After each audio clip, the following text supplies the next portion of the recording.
Welcome. Hi, Skye. Hi. Nice to see you again. Love the color of the drink over there. I think the public now Cheers. the public now do refer to me as Serica. Now I'm out. Serica. I am out as Your real me, name. as me. All right. Yeah. Hi, Serica. What would you like me to call you? I think Serica is probably. Serica? That's my name. Okay. My name is Skye, so I am not fooling anyone. It's Serica Skye. So, Serica Skye. Okay, Serica Skye. Nice to see you again. Thank you. We're drinking turmeric latte. It's delicious. It's delicious with a bit of cinnamon and honey. It's a great for turmeric is great anti-inflammatory and all sorts of amazing health benefits. Hey, and I'm not trying to convince anyone to have turmeric latte, but we do make a good one, to be honest. I can attest it is really good. Serica and Skye is here and Isaac here at Wow podcast number 6 now. And just to remind you, we are one group of people that's seeking truth, honesty, and a space for discussion, a space to be able to talk and share ideas and comments without needing to fear of any feedback, but to be respectful that the feedback might be criticizing us, and it's also fine, but as long as we can have a space for it. So I'm hoping that we can have that space. And one thing is for certain, I continue to learn, and I love it because I fuck up all the time, and it's amazing. I really enjoy it. There is no perfect in my world, and I also enjoy that. So if you have any feedback or suggestions, I would love to hear that. Some I'm going to take, some I'm going to let go, but I'm going to acknowledge all of them. And so that's the purpose of all of this. Serica and Skye, I met you a few months ago. In fact, you are the official first podcast that I hosted. It's so funny. And it was about 2 or 3 months ago, and I remember we met in some event, shall I say, and you shared with me some of the activities that you're doing. And I suggested, hey, let's have a conversation about it because it's quite valid and very, related to the times of our lives at the moment. So I thought it would be amazing to host you and have a conversation about it. And we did, and it was about the hood in New Zealand, something that you actively promoting and being part of. And you can just briefly say what it is again to remind people. And I know you're also a mother at the same time, so respect for that as well. I admire my parents' friends to try and cope up with the world, and then with your own world, and then with the world of your children. Respect. So respect to all the parents out there, and I know you always have questions about the well-being of the children, etc. And Serica is part of the Hood in New Zealand. And what do you guys kind of represent, and why it started again? Just a quick reminder, Sure. so we can be on top of that. Well, also a reminder that the interview that we did was my first interview too, so it was a Oh my God, a double that's so whammy nice. first. It was the true first time. Interview virgin. Yeah, exactly. Okay. So yeah, that was a really nice way to ease into that, which I have done a few now. So the Hood basically is a community. That's what I wanted to create right at the get-go. I think we were feeling really separated, segregated, and people were losing jobs at the time, and we needed a system that kind of provided support.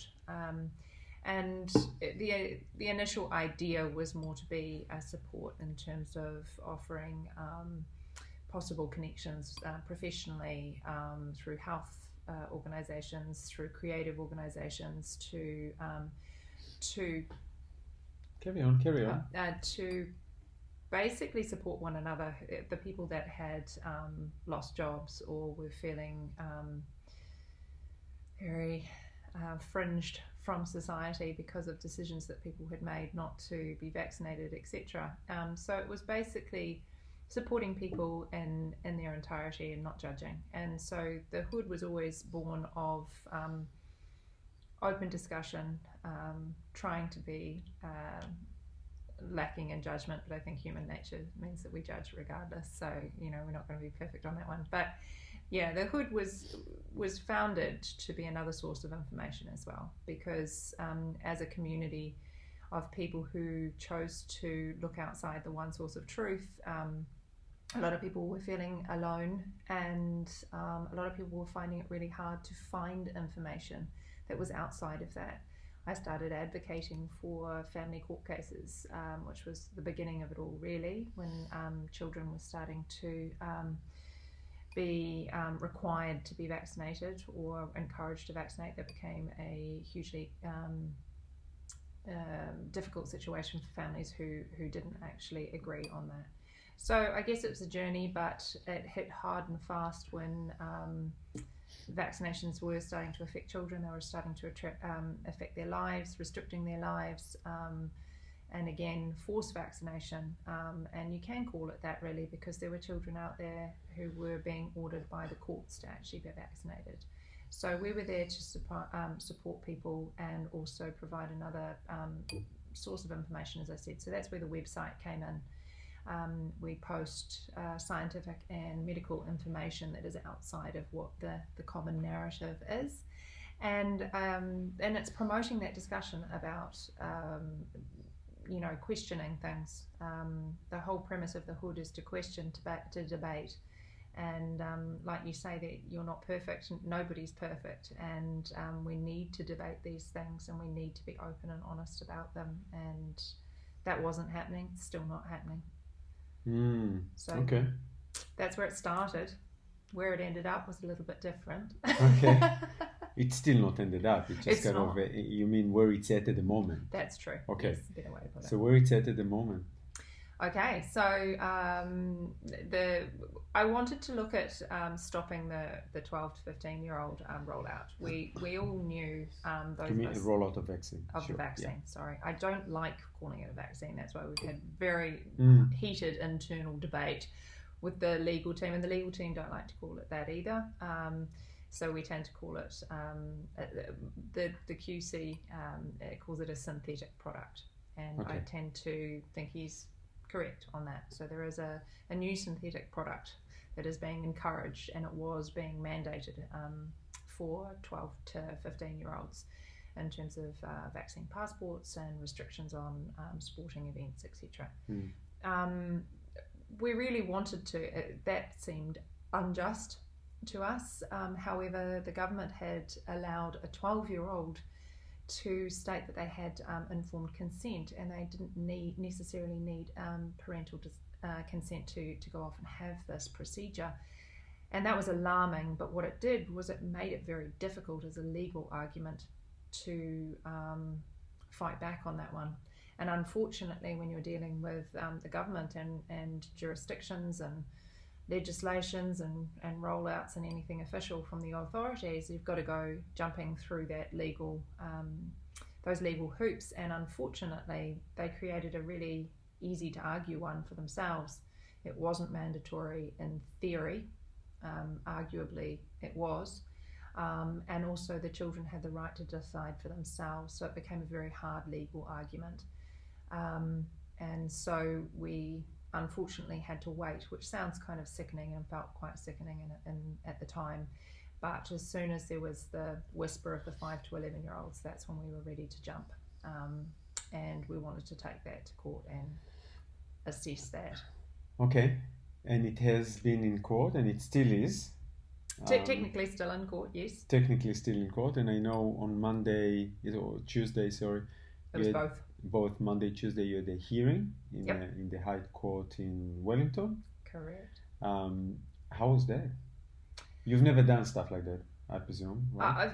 I've been in courts, but I have not been in High Court. That's a whole other level. And representing more general, obviously not a personal necessarily only. It's more of a general discussion, or taking government about decision of government, and yeah. It's slightly different than your own personal maybe relationship or anything like that. So how was that experience for you? Frustrating. I find the restrictions of the legal world and the government world incredibly frustrating and very, very lacking. I think that the parameters in which you have to argue things and decisions is way too narrow. One of the things about the argument that we made, because we were arguing the decision that was made, there were two ways that we could have approached this. One was to appeal the decision based on merit, and that probably would not have worked legally. The second was to appeal or to address the decision that was made by MedSafe and by the government to roll it out. And that we had grounds to do, and quite powerful grounds, really. And that's the argument that we've decided to take. However, it's a very black and white situation when you're dealing with this sort of issue. It is it either fit the criteria or it did not. And so it's very limiting for a judge to rule on it, because it is a yes or a no, and it's not based on merit. And I found that really hard to digest, to be honest, because so much of this is about merit.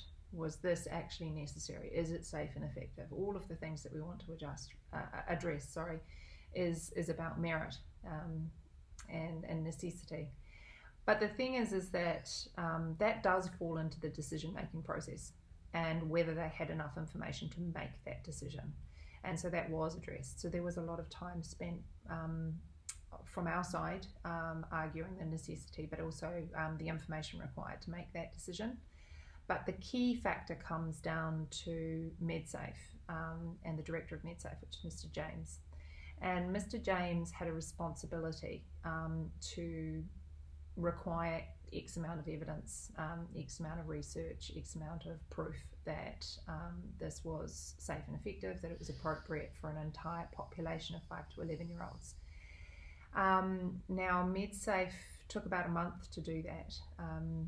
Shockingly to me, because obviously I speak most of this through my own personal opinion rather than the Hood as a community, but I'm sure that many would feel the same.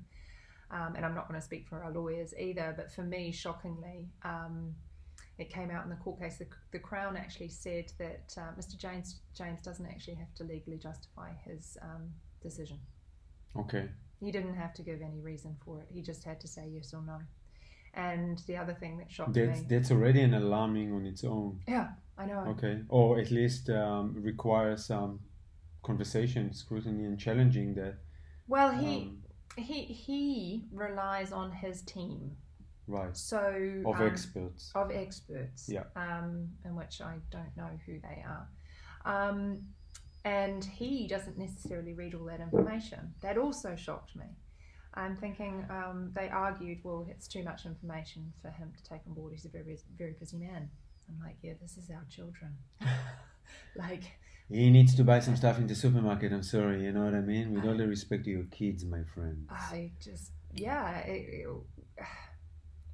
I don't really care on a personal level how busy you are, buddy. This is our kids.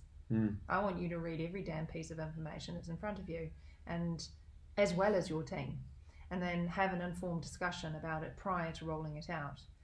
Now that discussion... Do we know that team? Do we know who consists in this team? Yeah, who works in this team? No, personally, no. I know that the... Do we have access to this information? Who are this team that Mr. James, for example, uses for reference? Well, as experts, I know that the advisory team, which I'll speak to later, which is MAC, was actually redacted, so we weren't given that information. I'm not actually sure if we were given the information of the MedSafe team. I would imagine that it's out there. I don't actually know. Okay. I mean, basically, regardless of who he used, the decision comes down to him. Okay. And I know that about a month was actually taken to sweat over this, and Mr. James basically had nothing in writing except for where he has to circle yes or no and put his signature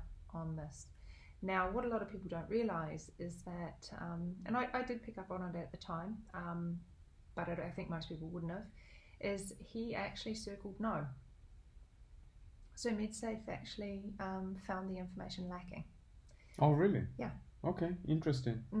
So Sorry, Mr. James. I thought you're not that busy, but you are busy. You looked into it. Okay.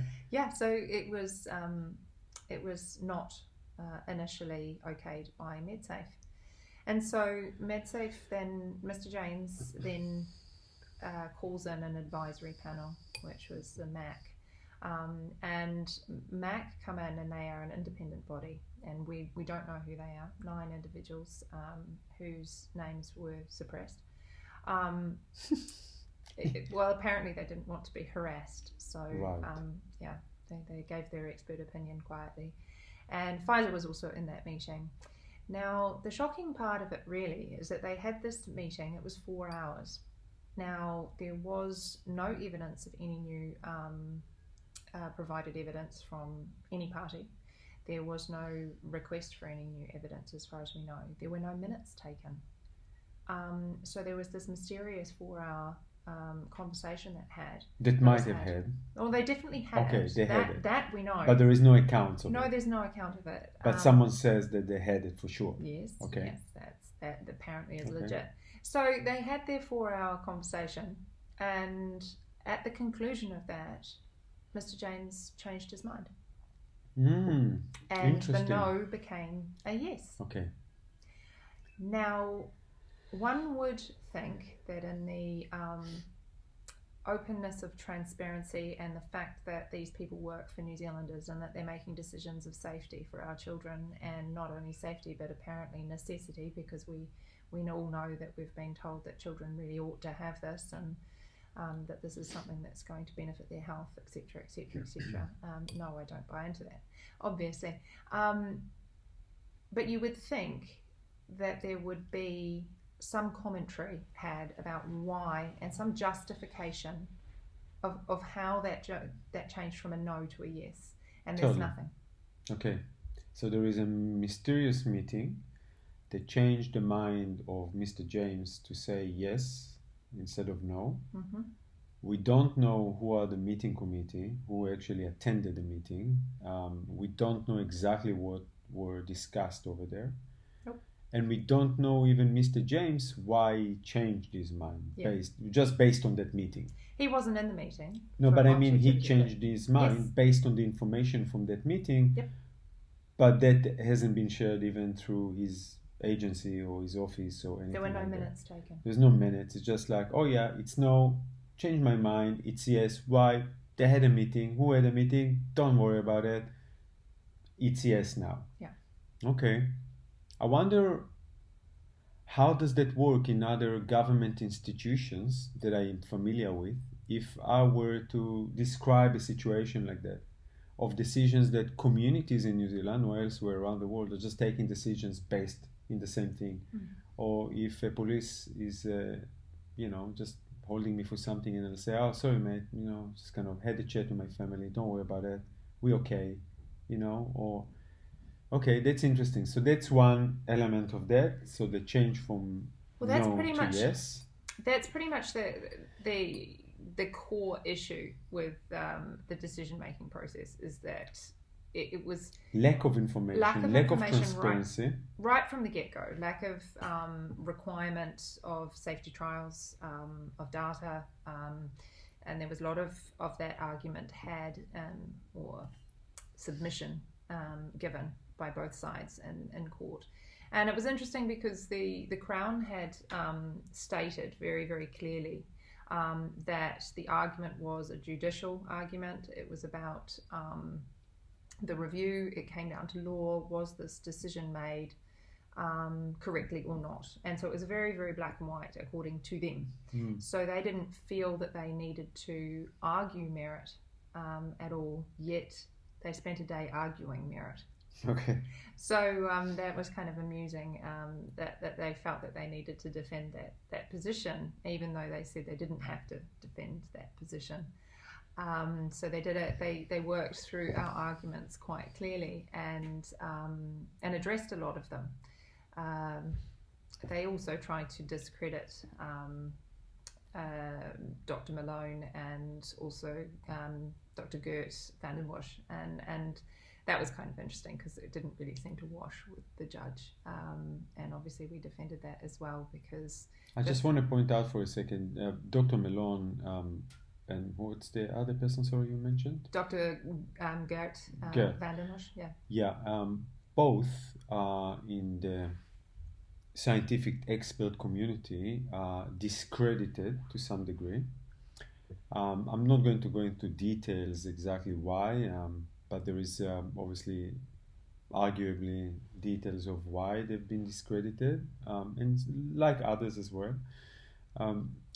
But what actually is important is how we able to step out, or how do you deal when you present something like that and someone tells you, these guys, they are discredited by the mainstream, by most people, and you using them, so you are, I don't know, conspiracy theorist, or you're crazy, or it's just not valid, or their opinion is not valid, because they're one person, right? And then there is the whole New Zealand community of science is just like, gosh, what are you talking about? It's all amazing, I don't think you can argue their credentials, and they tried to, and not even, it didn't wash with the judge either. Okay.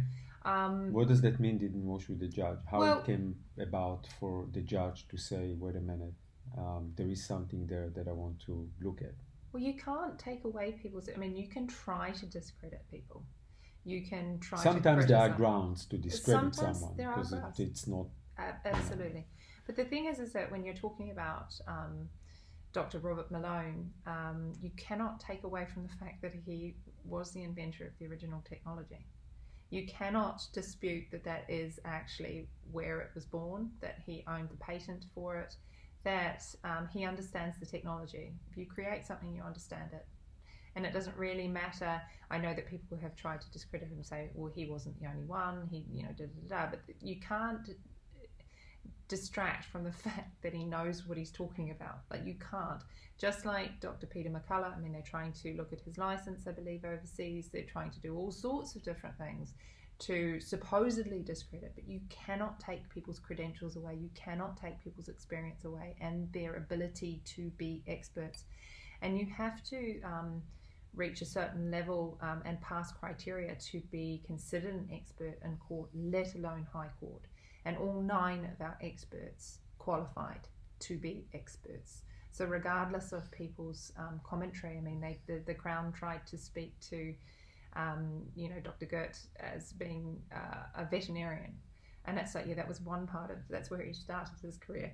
He also worked at the Bill and Melinda Gates Foundation in vaccine research and development. He's a virologist. There is so much more to one particular portion of somebody's career. So I guess depending on how you want to cherry pick information, I think you can take anybody down if you want to.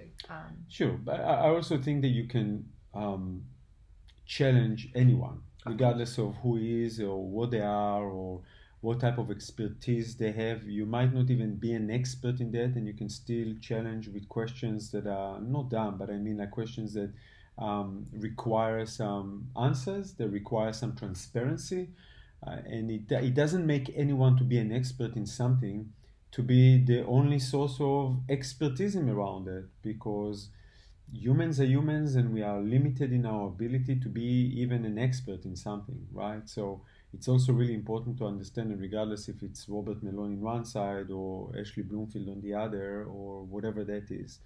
And I feel like the last 2 years obviously been really shown that there is, as you said, there is like black and white. It's definitely not dismiss, that's not true, or they're crazy, or he's crazy. It was all okay 2 years ago with full respect, and now not anymore. And I find it to be really disturbing to some degree, right? It is, and I think there's a few little sort of truth bombs that people need to look at. Like, there's a lot of phrases out there about debating and science and whatnot, and that if a lie doesn't like to be challenged, but the truth does. Now, what I find very interesting is that every single one of the experts that are on our list of experts that are reporting and commenting, etc., actually welcome debate. They actually openly say, if you want to debate this, I watched something with Gert not long ago, and he said, look, if you want to discuss this with me, if you want to challenge me and you want to prove that I'm wrong, please do. I'm happy to do that. And I also watched Dr. Ryan Cole say the same thing. I've watched Dr. Malone say it. I've watched all of these experts in their fields say, come on, let's talk about this. We should be talking about this. I shouldn't be losing my career or damaging my career by trying to talk about this. Absolutely. Now, something smells when you're shutting down open discussion and when you're shutting down debate, which is the foundation of this type of world. I mean, this is the thing that all of them are saying as well. This is how we learn. This is how we progress. We have to have these discussions. We have to make mistakes. We have to correct our mistakes. We have to progress. I mean, there are so many medications over the, years and years of production of allopathic modern day medicine.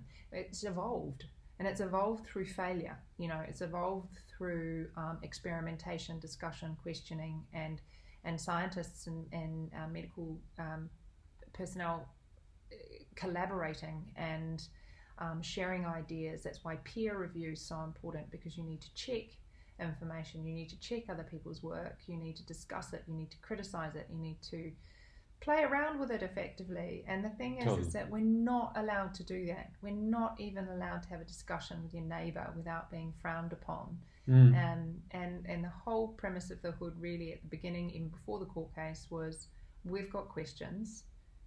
Why aren't you answering them? And the thing that blows me away is that we just went through High Court and we had a hell of a lot of questions answered, and we cornered the government, we cornered authorities, and we forced questions to be answered that weren't being answered. But we still have questions. What the hell was in that 4-hour meeting? You need to be recording that. You need to be working for the people. And regardless of what the outcome is, I mean, we are at the moment waiting for the reserved decision, and considering the thousands and thousands of pages, I mean, it was very comical watching the Crown come into the courtroom, because we actually thought it was other people first, and they sort of had, a couple of little suitcases, and then the next three came along and they had three massive suitcases, and we were like, oh, that's them. Right, yeah. Because there is so much to consider and so much evidence given. But that in itself has weight, does it not? That we have that much evidence to be considered and that much to be considered for the judge. I pity him in a lot of ways, because that's a hell of a lot of reading to do. But I also respect his response to it. What was his response to it? Very open-minded and very careful to make sure he understood the argument. Very careful to understand step by step if he felt like he didn't quite get what we were presenting. So you felt it was genuine? I did. Yeah, okay. I genuinely did. That's gives me some hope that not everything is fact, to be frankly honest. Sorry, no disrespect, but I just feel, when you said earlier on something really important, because a lie doesn't want to argue anything. Truth is open for discussion, and whenever someone or something tries to eliminate a talk, we should be concerned about it. Absolutely. We should be like, wait a minute, why not? Why can't we have a chat about it? Why can't you say something about it? Why can't you disclose? Why can't you be transparent? Yeah. So I feel really hopeful to some degree, something like that. But I feel hopeful that maybe not everything is sold out. And even if it is, at least it shows that there is some level of genuine care to find out actually what is the argument of this instance is the Hood and around it, but what's the argument? And I'm really kind of intrigued and curious to see what's the judge is going to come up with, and obviously analyze the response. It's going to be some time until it happens, of course. That could be what, weeks, months? Well, he did indicate that he understood the urgency of it and that he would try and do it in a timely manner. So in a high court, to us lay people, that means a few days. In high court standards, that a few weeks is considered. Because he has a lot to go through as well, right? He does, and I guess he's in court too. Like he's a busy man, and I don't know how much time they allocate for the actual the consideration process. So plus, I'm assuming he would have people that would help him make the decision. It's not like a one-man band. No, I believe he's a one-man band. That's another problem that I have with the system, right? There is one person that he is going to make the call. Yeah. Okay, good. Yeah. Okay. I guess that's why we have this. Because we have titles. We have titles, judge. yeah. And also, I mean, to be fair. Again, it's not being disrespectful to think, but, we're trying to create system of openness, of justice.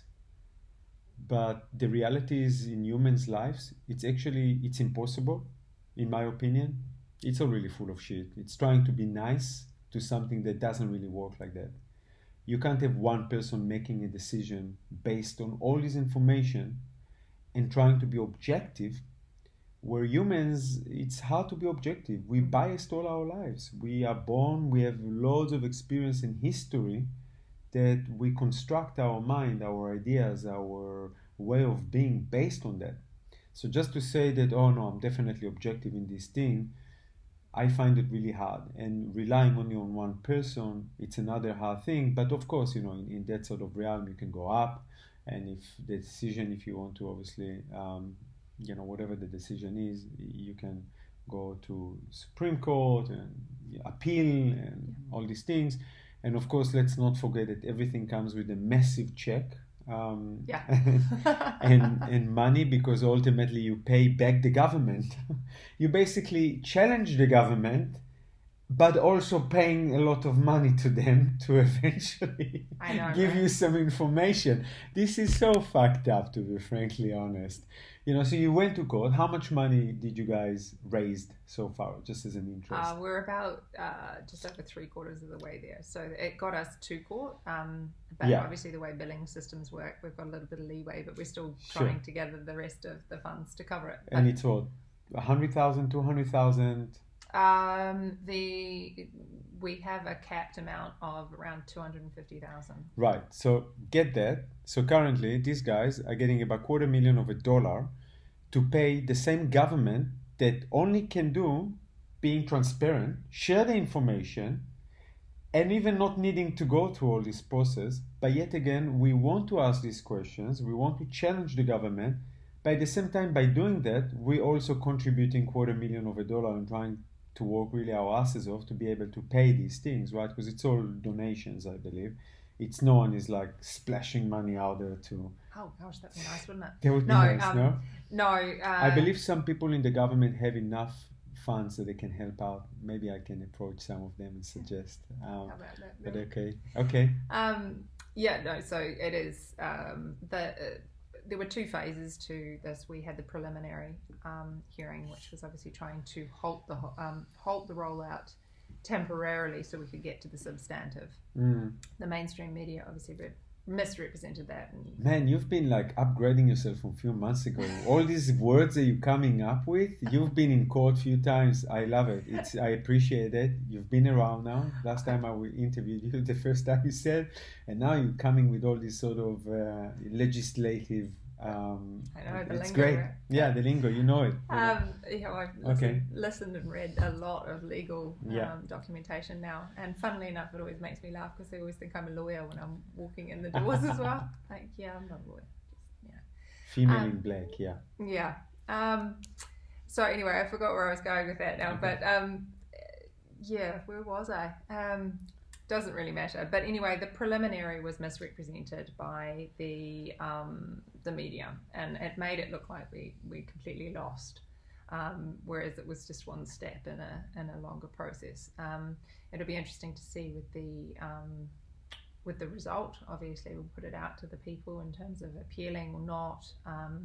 If we win, I would imagine that we will be in the Court of Appeals, because I can't imagine that that would be taken sitting down. who knows what's going to happen at Sure. that particular point. But in terms of funding, we've pulled off a miraculous thing, really.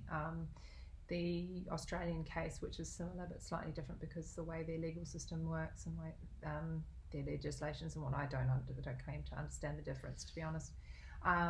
They're taking a slightly different approach in Australia, but they are at over $750,000. And the only reason we've managed to pull it off is because of the fact that our lawyers and our experts and people like myself do it for nothing, but everybody else is discounting really heavily and spending like thousands and thousands of hours on this case. And Katie was incredible in terms of taking the majority of that on herself. Katie's our internal case manager. She initially started working with us through Voices for Freedom. And I guess this has sort of become a passion project for Katie, as Katie is now working on the Australian version as well. So yeah, the lady is full of knowledge, that one. Goodness, I welcome somebody to go out and debate Katie on this, honestly. Fantastic. I'd love to invite Katie and have a little conversation with her. Yeah, the lady's too busy right now. Okay. She's like eating, sleeping, dreaming, breathing court case at the moment, because she has maybe finished here, but she has not finished in Australia. So, and she's been very available in terms of webinars and things, but she's quite the force of nature to keep going through all of this, and our legal team as well. I actually couldn't have liked them more as people. People give lawyers a really hard time, and we ended up with the most down-to-earth, real people with fantastic sense of humour, but great integrity, intellect, and a humanity that a lot don't. With a lot of lawyers, particularly high-profile lawyers, you get a lot of ego and you get a lot of arrogance, and like anything, unfortunately, with human behavior and nature, for sure. I think hierarchy too, though, in human nature, and particularly when you have a status. And we didn't have that in our team, and the fact that they actually listen to us as lay people, I guess it's the clients too though, but they listened to us, they incorporated that argument into that, they took on board things that we had to say, and they credited us for it, unashamedly, and that in itself is just such an amazing thing, because I don't think all of the court cases that have gone forward have experienced that same sort of respect and camaraderie as well. And maybe that's born of doing this for kids, because I think you put all of your stuff aside when you are talking about children and protecting children. And yeah, not even the Crown can defend that decision to roll that out very eloquently. It was not a good argument if they were looking at merit at all. Okay, and that's obviously the judge acknowledged that there is something to look at in a very sort of deep look, so you can understand the argument of both parties to be able to make some level of decision. Yeah, I mean, unfortunately, once again, it circles back round to it not being a merit-based argument. But I don't think that the Crown would... So it's almost not about the argument, it's about the title of the argument. Well, so if the Crown can actually provide as valid information to counter the argument of not rolling out based on scientific details of obviously the safety, the efficacy, the need to have that for kids, young adults, right? And so it's based on merit. What does that even mean? What is that merit? You know what I mean? Well, I guess if we had done a merit-based argument, and I am speaking out of turn here because I'm not a lawyer in terms of understanding how to make that legal argument or the weakness in that argument, which I understand it is harder. It's because it's expert against expert. Right. And so it's all about how you present the data and what data you present. And you also have to look at the fact that other countries and comparable countries have also made this decision to roll it out, and that was another thing that was mentioned in court. And I feel on a personal level I felt like that was peer pressure. It was kind of sort of saying, well, here, look, all of these guys said it was the Okay. right thing to do, Yeah. so let's just do it. I call, don't give a shit. We're talking about New Zealand kids, and so we do better. And that's basically what we're trying to say, and that the criteria in which you used to do this was insufficient, and you're not answering us with any kind of saying that someone else did something doesn't really give any justification to actually embrace the same attitude, to embrace the same values even. So not when you've got that's not really argument, to be honest with you. If the argument is, hey, look, this country's done that as well, this is why they've done that, then we can argue that. But if you just like, oh no, all of them done that's not an argument, right? We don't need to just go and play with the cool kids because the cool kids did something. Exactly, and why they've done that as well. So let's discuss why they've done that and what was based on what as well, what criteria, what index, what data, what matrix they've used for that, and what if they've used it already, how is it working for them? Well, exactly, You know what I mean? and that's where we do reference Sweden and Denmark and Norway and whatnot, because I mean Denmark stopped it. Yeah. So they started it and then they stopped it, and they were honest with their people about that. Sweden never even started. Yeah. I think the thing is, and offline we discussed this before, but it's about people having a look at the fact that the governments refuse to be wrong, and that people need to kind of question that. Why can we not admit we're wrong? We're in a state of supposed emergency. And that's another thing that we argued as well, was arguably right from the get-go we haven't been in a state of emergency when it comes to children. We have never had justification really to call it that. Absolutely not. Yet publicly we've been saying that. Publicly, this rollout was actually rushed out, and that's something that we address as well, and the speed in which it was pushed out. Like, why did we need to have it rolled out this quickly? No children were dying. Nothing was happening prior to the rollout. So where was the emergency? Why did you have to quickly gather for, We now know actually the age group of the ones that are getting most affected by the virus. But we knew then. We knew then, but even now more so, right? 2 years along the way, there is a lot more data, there is a lot more clarity around it. There is a lot more information from people that discredited people challenging at the time and asking questions and saying, oh, you guys crazy conspiracy theorists. And now the same very people actually suggesting, 2 years ago we didn't know quite exactly how it was, but now we came to realize that if you're over 65, 70, you have 10,000 times more the chance to get severe viral load of corona virus, the COVID-19. And to me, all this sort of, a year and a half ago to say that you're crazy to ask questions, and now we know that it's more like affecting elderly and people with comorbidities. And so there is a lot more data and validation to it. And by the way, just to kind of, so you won't think that I'm full of shit because I'm over people just how do you know stuff? I'll just recommend a couple of books that I read. And it can give some people some reference points. And those books were written, one of them by the lead virologist of the United Kingdom, Scotland, essentially was in the team of Corona COVID-19 at the beginning.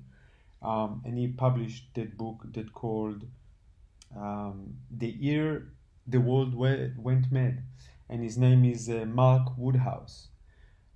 I really recommend reading that because it allows people to really reflect upon decisions made by governments.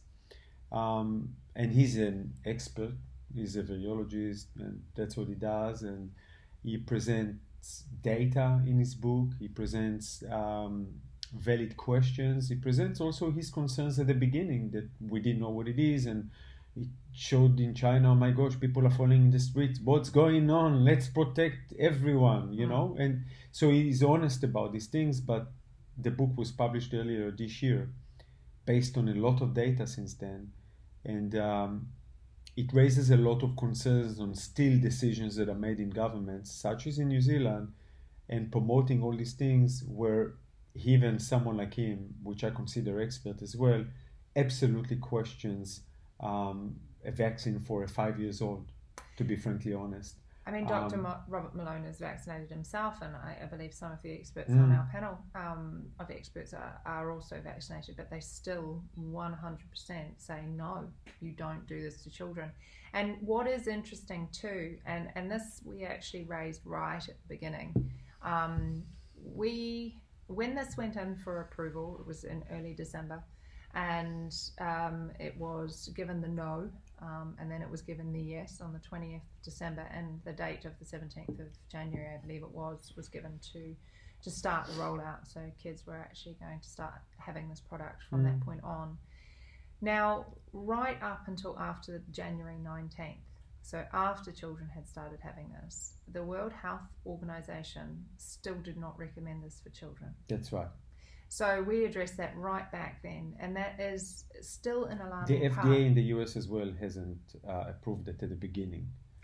I don't recall that. I know that for us, I mean, well, they would have had to have, for the product to be available for us, the FDA would have had to have approved it. And I think the thing was it was the speed in which it actually kind of was approved here. Like the FDA approved it, and then it was very quickly rolled out here. And the key point is we're supposed to, you talk about authoritative sort of bodies, the WHO had said, and it was publicly available on their website, saying we do not at this stage recommend this for children under 12 because there is not enough safety data to suggest that this is safe and effective. Yet our government had rolled it out and agreed to it on the 20th of December. Before. So a month later, they're still not saying, the WHO, that it's okay for children. Yet we had given it the go-ahead. Yeah. So what makes us so because we had special? the 4 hours meeting, which the the WHO Yeah. didn't have maybe at the time because they were busy with other stuff over there. Well, you know, it's the decision is going to be in the next few days or a few weeks. Weeks, so definitely not days. Yeah. whatever that is, I feel like it's great that we're able to talk about these things and bring awareness. And regardless of people's opinion, whether you want to vaccinate your child or not, it's entirely obviously up to you and your kids as well. And I hope you based your information on data, on not only one source of truth. Also, I really feel if you can base your information as well and your decisions with your intuition as well, which is something that it's really beautiful to connect as human beings. We are great intuitive creatures. We've been forgotten this, and we rely only on this data, thinking that this is the guidance of life. But if you take all of it and you encompass all of that, and then you're like, okay, I take everything and I feel that this is what I need to do based on all of this information, on all this data, and then on whatever I feel that I need to do. And so I feel... I think there's one thing in terms of that intuition and analysis, and this is what's happened in the last day or two, is that I really wish that people would quietly start being a little bit intuitive and a little bit more open in their thinking, because the thing is that the Pfizer's already in the public eye in the last 2 days after this court case, and that's because of blood pressure medication, you know, and this is something apparently that the government has known for 3 months that this may have carcinogenic effects.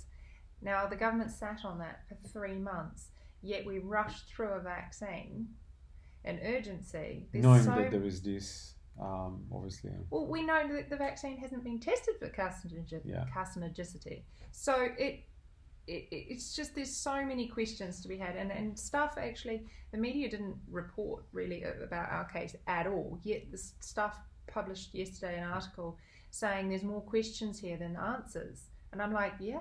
That's kind of what we've been saying for a while. No, we're not allowed to have questions. I'm sorry. There is only one answer, and the answer is yes, we're going to do whatever we decide to do.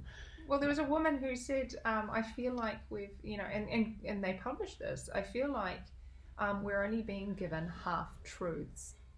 And those 2 statements about there are more questions than there are answers, and we're only being given half-truths. Now that's about a population that is, the majority are sort of midlife to elderly people taking blood pressure medication, and we're allowed to talk about that. We're allowed to talk about the fact that, oh look, they've done wrong by us, but nobody's really stamping their feet up and down, although there are a few people obviously concerned about their health. The thing is that those questions, that publicity, any of that has been completely left out of this case, and we're talking about children. Yeah, and we're talking about the lack of coverage in media as well, and the very poor coverage that I kind of glanced over in the last few days that were very generic, very one-sided, even with mild sort of reference to some crazy people trying to kind of prevent from kids to keep us safe. And I feel, the hope that media is going to represent honesty and true journalism as it was founded upon, it's long gone. It's not something that I'm kind of surprised or I feel like, oh my gosh, where are you guys when we need you? So that's not the case, but it just kind of frustrating to know that I know some people in media feel sometimes that they can do better, but they're not able to. I just find it really disappointing. I was having a discussion with my dad earlier on, and we were talking about the news and reporters and journalism and things like that, and if you could sort of magically take a snippet of what's happening now and how the media is failing us really, and you put it back into sort of my grandmother's or when I was a child, like they wouldn't even believe that they would be so remiss as to not report and not to challenge. We used to have reporters out there who used to really ask tough questions of authorities. Absolutely. And they were proud of it. They were like so fucking proud of it that they can challenge, and they had the scope of the day, and that doesn't really exist these days. No, we have the Kardashians instead, because apparently that's news. I just disillusioned. But the thing is I think this is where platforms like this and about us all uniting and actually sort of sharing information is so incredibly important, because we are taking that power back. It is. Do you have hope? Hope in what? I've got lots of hope. I'm optimistic. Hope that, you are optimistic. I okay. am an optimist. So things can be okay. Things all of a sudden people can acknowledge mistakes and say they fucked up and we're sorry for that and we're okay and so you're hopeful. Things, governments can stand up for their role. I think I've got so your hope is limited. Well, the hope is in people. I think it's a progression. Okay. Because I think what we have as people is exceptionally exciting. I think that what we've started to do as communities and as individuals and as a country is slowly growing. And I think things like the protests in Wellington and suddenly realizing, I've had some amazing, and I know all of us have had some really amazing situations where people that I had no idea had their eyes wide open, stepped up, and particularly since I've actually started speaking out, which is new for me. I've had people come out of the network, people I grew up with as a child, and I moved my hometown, so a lot of the people that I grew up with, I lost contact with, and I've had people messaging me going, wow, awesome, I'm totally on that, on the same page as you, and this is amazing, and it's so good that everyone's talking and you're speaking out, and that's just me. I didn't want to do that. I didn't want to speak out, but what it's made me realize is that the more of us that do, and there are more and more of us, because you get to a point where you can't not anymore. This is the kind of, and I hesitate to be cheesy because everyone says the awakening, and I don't want to sound like a conspiracy theorist, but at the same time it is an awakening. It's an awakening of awareness, it's an awakening of intuition, as you put it. Is awakening as well just to be able to fucking talk about stuff, for God's sake. Exactly. To be honest, it's not even needing to accept that we needing to share the same opinion or to agree upon something, but it's so easy these days just dismiss someone, telling them that you're crazy or you this or you that, regardless of what spectrum you are. To be frankly honest, I can see that going on in any spectrum of decisions that people construct their decision and viewpoints upon. But I mean, like, just the ability to talk about something and to say, oh, okay, I hear your concerns and I hear what you say and this is what I feel, that doesn't really, but I agree with you, there is a little bit more growing of this rather than just the awareness. I think so. I think that people are getting tired of this. It's 2 years now and we're still being told to shut Yeah. it, you know? And Yes. and I yes. think My even God, I the get people that upset were just happy. thinking about it Yeah, right but now, but to be even people that were frankly okay with that are now getting frustrated. honest. Yeah, You know? because we have we have the right to be frustrated and say, what the fuck? Exactly. You know what I mean? I'm sorry, guys, but can you be a bit more transparent? Can you share more information? That's why this sort of stuff is important, and a lot of people don't necessarily see what we're doing as important because they see us as being stuck in a judiciary system and in a governmental institution. And I can see that argument. I can see the frustration that people have there, but also it's a progressional thing. We have to continue to stand up and actually Absolutely. and fight this. And we need to band together. And unfortunately, it takes money and it takes power of QCs or hierarchy and things like that. A lot of people don't actually want to associate with or to celebrate. But at the same time, what that does do as a vehicle is mean that we aren't steamrolled quite as much. They do have to stop and think, and things can slowly change. And the more we do it and the more we band together, the more we can slowly improve. And it's not an overnight thing, but Nice. it is exciting. It is exciting and it keeps me going. And the more people that kind of wake up and start joining in on that and hearing about it through platforms like this. And like Yes, you ain't going to hear it from your mainstream media, unfortunately. And I'm challenging the mainstream media to maybe show up to their role of what they've signed up for and what they embrace as ethics and code of ethics and values that they represent. And it hasn't been like that, especially noticeable in the last 2 years, of course. But there is hope if we keep sharing that and if we invite you to challenge whatever we discuss and challenge by presenting other information and presenting other ideas and presenting other people that might question that and might say, hey, this is the source of information that I have. Because there isn't one single truth, there isn't one single source of the ultimate truth to reach to.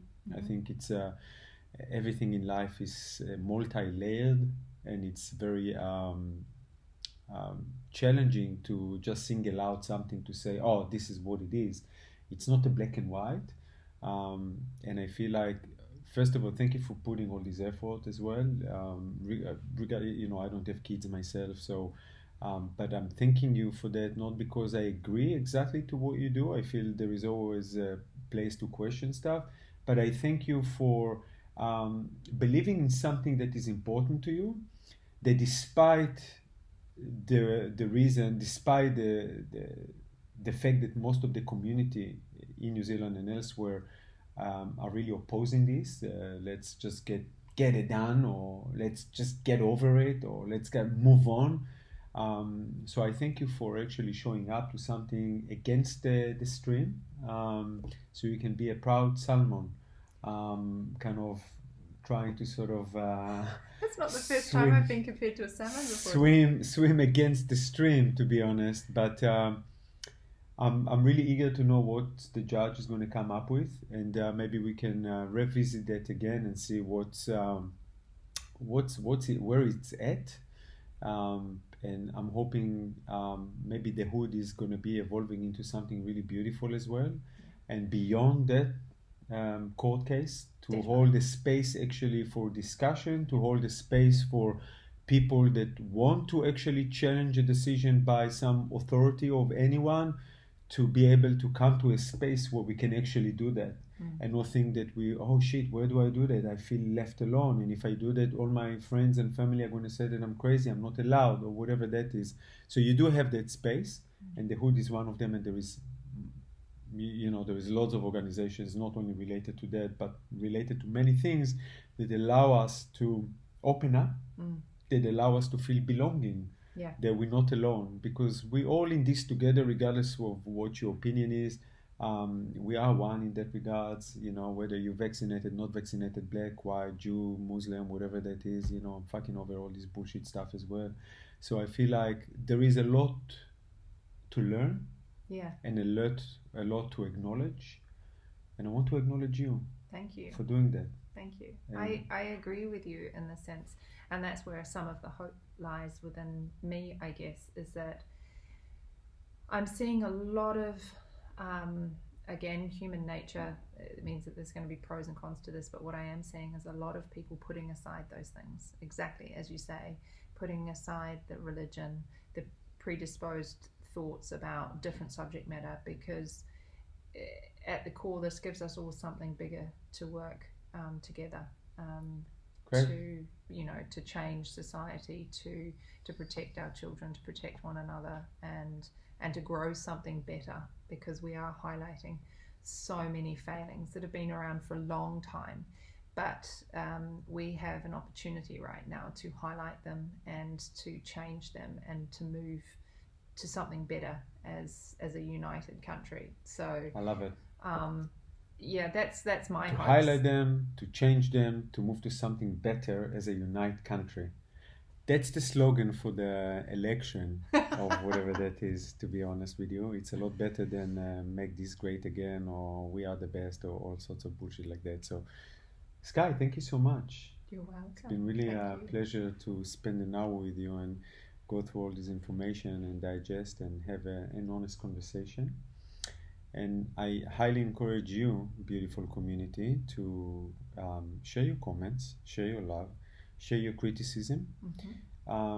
Please avoid words that are just kind of easy use rather than actually allows a space for discussion and conversation. We're all up for that, and less about stigmatization and anything else. So I'm hopeful.